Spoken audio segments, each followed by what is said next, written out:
All right, everyone, welcome to another edition of the Good Life Small Business Podcast. I'm your host, Brian Blakely, and I am pleased to be joined today by Carole Sprunk, who is a serial entrepreneur, owner of Clout Coffee in Omaha, but also runs Edge Magazine and Dine Magazine in Omaha as well. So, Carole, thanks for joining us. Thank you for having me. So let's get to know you a little bit before we get into your businesses. What books are you reading or listening to right now? I am about halfway through The Alter Ego Effect and just starting the book High Hanging Fruit. I see. Yes. I haven't heard of either one of those.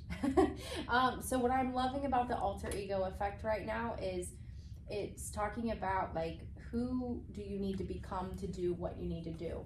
So when you think when you're little and you're trying to figure out what you want to be when you grow up, sometimes you go into that character and you act a little bit. And in business, when we want to grow outside of our comfort zone or do something different, sometimes we need to put on that alter ego and become that person until we actually become that person. So I'm really liking that book. Interesting. And High Hanging Fruit is by the founder of, I'm going to mispronounce it, maybe Zico Coconut Water. Okay. So a beverage industry, which is where I'm at. So I love reading about others who have sort of paved their way. He brought coconut water, like healthy coconut water options to the United States back in, I think, 2004 or 2005, something like that. And then was recently acquired by Coke. Nice. So both good books for different reasons. Very cool. How about podcasts? Do you listen to much or many podcasts? A couple. I like to read like in print more than, I liked audiobooks for a while when I'm busy working out or something like that. I like to listen to some different things. So I'm listening to, there's an Omaha podcast that I listen to. I've been a guest on Fronet of the Heartland podcast, so I've listened to a few of those episodes. Okay. And I try to go back and listen to ones that are maybe a little bit more localized or relevant to my industries. Got it. Very cool. All right, let's get to know more about you and your businesses more. You can take us as far back as you would like. Just kind of let us know your journey as an entrepreneur, where it's led you, and kind of where we're at today. Yeah, well, I think when I think back from my whole life, I think I've always kind of been an entrepreneur. I've always been a problem solver and had to overcome some kind of adverse situations in my childhood, and turning 30 was really sort of like a turning point for me, where I was really thinking, I'm going to work and I'm working and I bring home money and that's it. And I wanted to figure out how I could make money without actually having to go to work. Yeah. And then how could I make that last longer? How could I make sure I'm always bringing in money no matter what? And so I, had a day job and I cleaned at night for extra money and exercise, and that's when I really absorbed a lot of audiobooks on business and stuff, and found a magazine in Omaha for sale in 2015 and became obsessed with it, and finally got to purchase it at the end of 2016. I second mortgaged my house to do that, but I knew I wanted to be part of the platform that could tell people's stories and put people in a good light. And it's history. We think of like what our kids will be going through 20, 30 years from now, and the things that we were proud of, and maybe publications that we've been in and books we've been in, and on and on. So just knowing that when we're telling someone's story, we're part of their history and their legacy, and that's awesome. But also knowing that I wanted to create a different type of revenue from a product-based business, I got pretty obsessed with figuring out how to brand my own product-based business and start my mornings with coffee and end my days with bourbon. And one morning it clicked, and it's been almost 5 years now, but we have a barrel-aged coffee roastery right here in Omaha, Nebraska. And somewhere in the mix of all that, we started a food and beverage magazine, because why not? Right. And yeah, I don't know what else you want to know about them. Very cool. But So was Edge the magazine you bought originally? yes. Okay. Yep, I bought it from the founder. He started the magazine in 2013, was ready to sell it 2015. By the end of 2016, we had it kind of worked out, and we'll be celebrating 10 years this October. Got it. So what does Edge focus on as far as the people that are reading that magazine? So Edge Magazine is West Omaha's affluent premier lifestyle magazine. So we're showcasing high value homes in the West Omaha area, youth. So we always have a youth section, and Varsity Corner, which is athletes throughout West Omaha, and business and food and cocktails and nonprofits. And there's really just something for everyone. And coming from having a newspaper background a lot of years ago, in the newspaper world, bad news is what sells, and that's disappointing to me. So I'm in the space now of sharing good news, and I like that. So it's all good from cover to cover. It's not critical in any way. Good. We could use more of that for sure. Right. Yeah.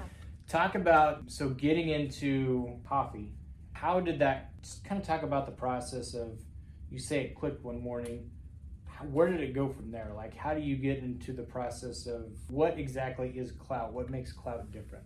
Yeah. So I was managing a private label for a pet treat company, and that's where, I was in charge of sourcing ingredients and negotiating prices and on. And that's where it was the idea of creating my own brand. And I wanted to private label. I wanted to get, and everything is from any store brand you buy anywhere is produced somewhere else. I mean, it's you can white label anything you want in this world anymore.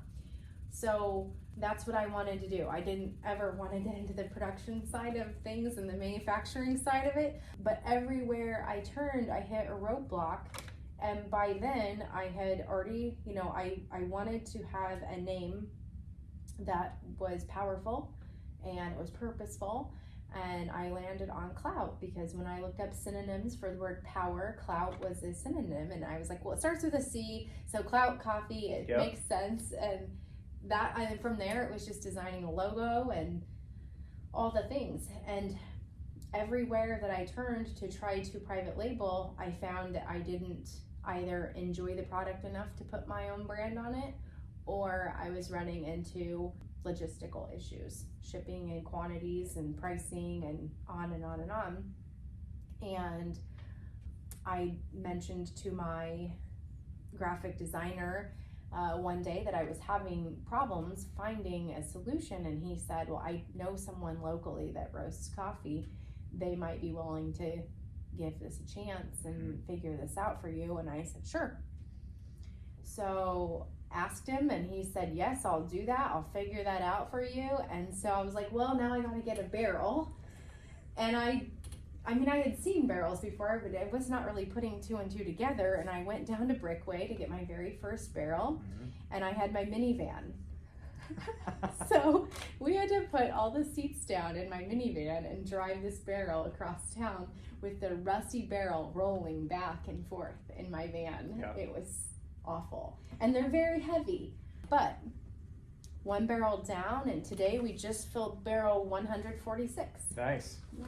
Very cool. So we've had a lot to figure out along the way, and you start off with this idea, and people try it and they like it, so they want more and they tell their friends, and it's growth one day at a time. Yeah, absolutely. Very cool. Yeah. Is this what you thought it would be? No. It's a lot more work, actually. Yeah.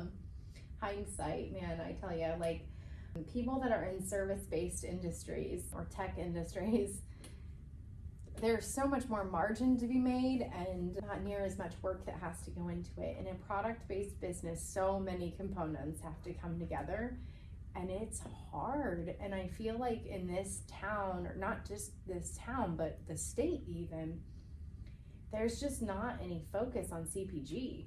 Like, where are all my other product founders at? And can we get together regularly and talk about these things? And maybe even go in on our packaging orders together or something for bulk buys. Like, define CPG. Consumer packaged goods. Okay. So it's anything like that you would buy to eat or drink, or like candles, things like that, just products. Got it. And it's a lot more work than I thought it was going to be. Yeah. Yeah. Did you have any experience in as far as, and talk about some of the challenges as far as getting into retail spaces? Did you have any experience in that really before you got into it with Clout? No. So the company that I had worked for had already established those relationships. So it really, at the end of the day, it comes down to who you know, and then it becomes what you know. Retail is very difficult in my space because in a grocery store, you know, they only have so much room for coffee, and big companies own most of that real estate in stores. I mean, it's you think of like what takes up 90% of the shelf, and I mean, you're competing against people that could squash you in a second with marketing dollars that you can't even realize. So I read a really good book several months ago called Ramping Your Brand, Writing the Killer CPG Growth Curve, and it talks about, you know, growing roots first and growing deep with your customers and getting to know them before you start to scale into retail. So going into a big box store right away could actually be a nightmare for you, logistically, financially, and if you don't get repeat orders. And I mean, it's great getting into stores, but then you got to get off the shelf quickly. Talk about, I guess, you're going store to store to store, and you're going in. How are you pitching yourself when it comes to your product, or how does that work? I've never done it, so I'm curious. Yeah, so like locally, it's about building those relationships, right? And some stores cannot make a decision locally like that. You would have to go to the coffee buyer at a meeting, and you might have to pay a lot of money just to get that meeting. So it, like Hy-Vee, for instance, which is a Midwest grocery store, their individual stores can make individual decisions. So you can go around and get into some of them, and it's really just about defining like, where does your ideal customer shop, and building it out, and then just leaning on other people that do what you do, because that is locally, you know, I've got a couple of people, friends and mentors locally who are product-based people who've kind of gone before me a little bit, so I can ask them questions. And Grow Nebraska, you know, I was just at the Market Tech conference, and there were several other product-based businesses there, and they are years ahead of me. So it's asking them some questions and listening to what they have to say. And if you're already not in retail, just start asking. Right. Because, I mean, if they say no, you're not any worse off than where you were, but maybe you can get a little education along the way. And when I want to get into stores, I ask them, can I do an event with you? Can we collaborate on some things together from a social media standpoint? So going into like locally owned stores is a little bit easier than big box store, and it allows you to get to know your customer a little bit better too. But we were talking before we hit record, you've kind of branched out and you've done some things with breweries and things like that as well, so outside the box. Yeah, so you know, because I'm a barrel aged coffee company, and we do bourbon, rye, rum, and whiskey barrel aged coffee, I don't want to run where the other coffee brands are right now. So going into, we're attending the second year this year at the Midwest Cigar Fest. That's a great place for us to be, because coffee and cigars is like the number one pairing, and I had thought it was alcohol and cigars, but it's actually coffee.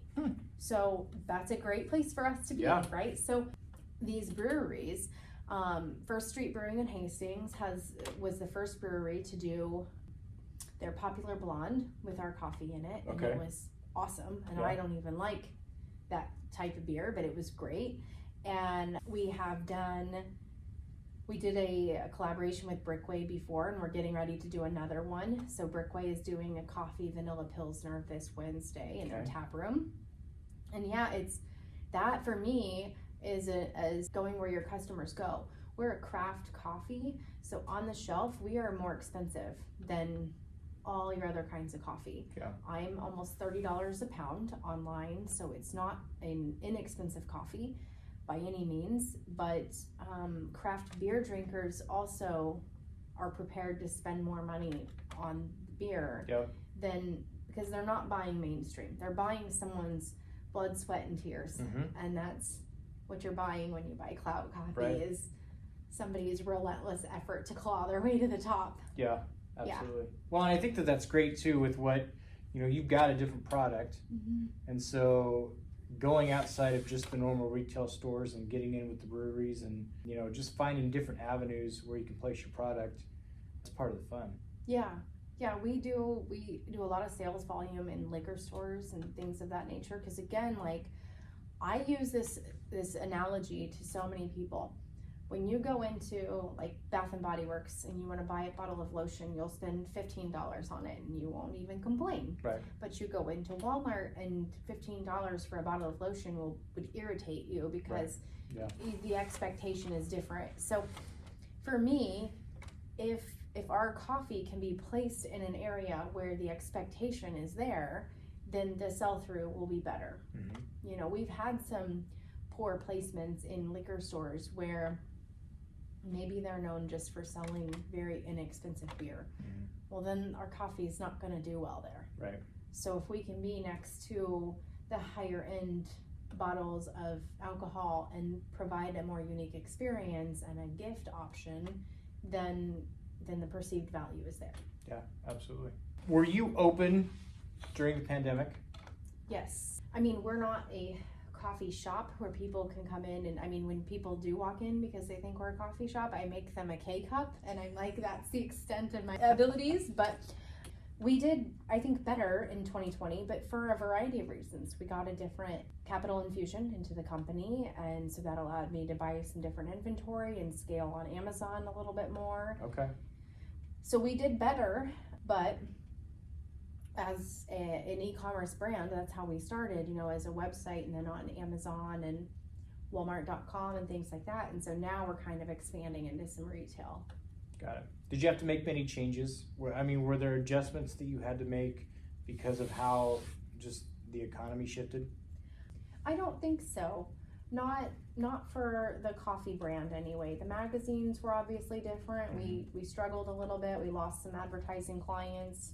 And we were hosting in-person events with the magazines, and that had to come to a screeching halt. Sure. I remember, the one thing that changed during the pandemic with the coffee business is that we were just starting to do some brunch collaborations with local restaurants. Okay. Where they were going to do coffee cocktail flights and things of that nature. And we had just done our second one the weekend before everything shut down. And I remember, I don't get too wrapped up in the news because I'm just gonna keep doing what I'm doing. Okay. And I remember there being some talk about this thing and people were getting a little nervous, and it was really present that day during the brunch because there were very few diners, and it was very slow for them that day. And even they had said, this is not, we think that this has something to do with this virus. And I was kind of unaware because I live in my own bubble most of the time, but that was the only thing. We're just now starting to get back to trying to do these collaborations and events again.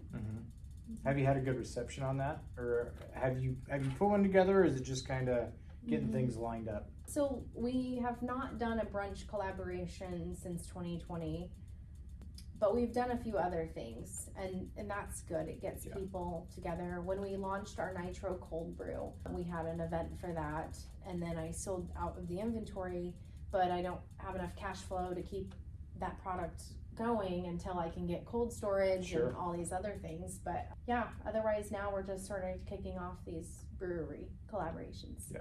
Have things picked up with the magazine kind of back to maybe where they were? Yes. We hosted our anniversary event back in October for Edge Magazine, and kind of getting back to seeing, it really before the events were in collaboration with business partners or advertising partners. So it's really just seeing what they want to do and working with them to accomplish that.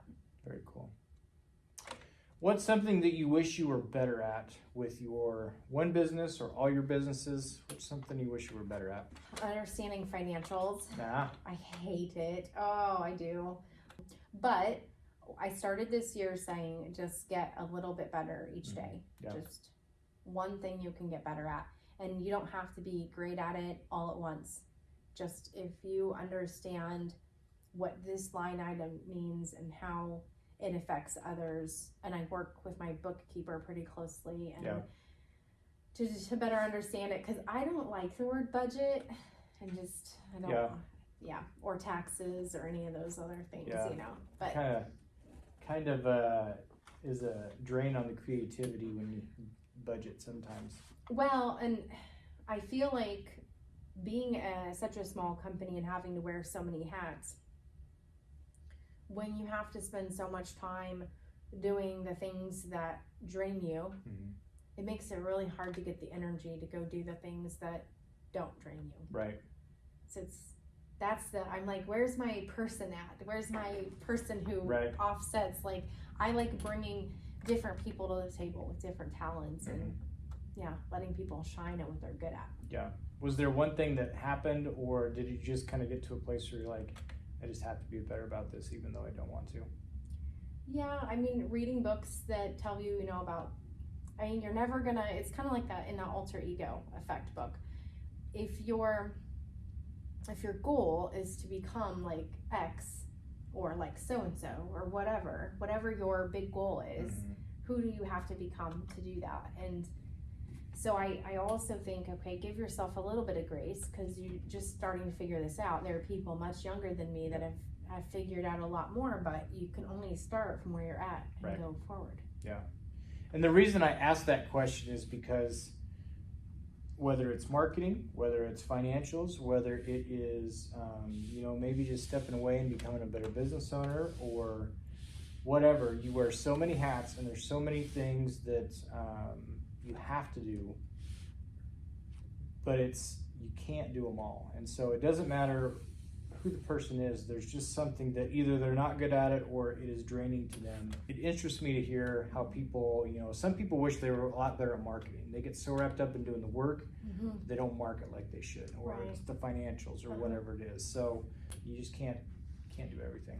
Well, and it's hard. And like, unfortunately, I have to do everything. I don't have a whole lot of, I don't have the resources to hire additional talent. So you just have to go, okay, well, I might be kind of crappy at this one thing, but if I give it my best and I try to get better and I fail, but I get up after I fail and I dust myself off and say, okay, well, that was a lesson learned and now we are going to move forward. And I want to know these things. I want to be very hands-on with my company, and I want to get better at all the things so that when I am ready to grow and hire, and then I'll know exactly who I'm looking for to fill that position for me. And it's, doing what you have to do until you can do what you want to do. Yeah, absolutely. Absolutely. Yeah. Sometimes you just got to do it all. Yeah. Yeah. So if you could go back to day one, what would be one piece of advice that you would give yourself? Or would you just let things go as they have? But one piece of advice that I would give myself is understanding the funding stages and understanding that growth is good, but growth calls for new amounts of capital. And so understanding what your equity is worth and what your future equity is worth. I think I was so wrapped up in creating a product, and I was so excited about it that I wasn't really thinking like, what happens when you do sell a lot of it? And it takes so many days to make new. Where does that cash come from? And that's something but then maybe I wouldn't have. I think a lot of people hesitate on starting a business because they start thinking about all those things and they don't just do it. And my advice would be like, just do it. Yeah. Figure it out as you go, but just do it and make some mistakes. It's funny later. I made some mistakes, 4.5 years ago that I can laugh at now, but it really wasn't funny at the time. Right, yeah. But there's, it's weird to say that growth within your company is sometimes can hinder you, or it can be a challenge. But not being able to grow or scale. I think that's just part of it, especially with retail. Scaling is just something that you hope you get to that point, but you don't necessarily plan for it, and so it can be challenging. Right. Yeah. For sure. So someone comes to you and they say, I want to start a business. What advice are you going to give them? One piece of advice you would give them? Grow your network. Yeah. Get to know a lot of people. And even you might think that getting to know somebody isn't going to benefit you directly right then and there. You don't know what 3 or 4 years down the road might do for you. I'm developing relationships now where the connection, I met them several years ago. So growing your network, get to know people, especially people in your space. It doesn't even necessarily have to be competition. It could just be industry wise, right? But your network is your net worth. Yeah. Did you have a big network when you started? Kind of, yeah. I mean, well, when I bought Edge Magazine, I lived 2 hours away. I didn't even live in town, so I had to come up to Omaha 1 or 2 times a week and network and be in all the things and sponsor all the things and go to all the things. And I just got to know as many people as I absolutely could. And that has paid off. I feel like I'm well networked locally, and I hope to only, grow that nationally.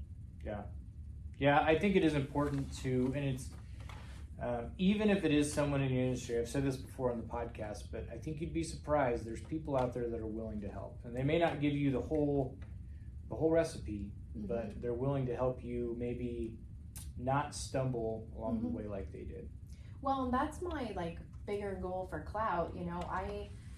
I want to get the company to the point of profitability so that I could perhaps host a pitch competition on a quarterly basis or something like that, where I can give proceeds to another startup entrepreneur.